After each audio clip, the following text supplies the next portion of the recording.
Netflix plan change, easily change plan on Netflix. Hey everyone, welcome back to our channel. In today's video, I will simply guide you through the steps on how you can change the plan on Netflix. So make sure to watch the video till the very end. So if you would like to change your plan on Netflix, we are not going to do this process from the Netflix app.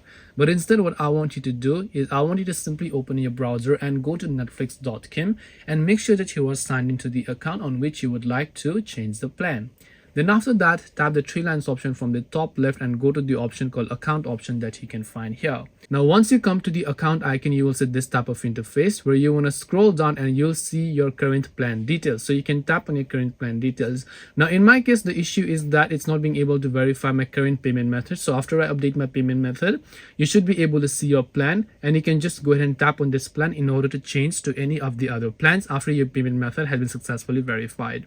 So this way you should be able to change and easily change your plan on Netflix. Hope this video is very helpful. If you have got any more questions, then feel free to also leave them down in the comment section. Thank you very much for watching till the end of this tutorial and see you soon in the next video.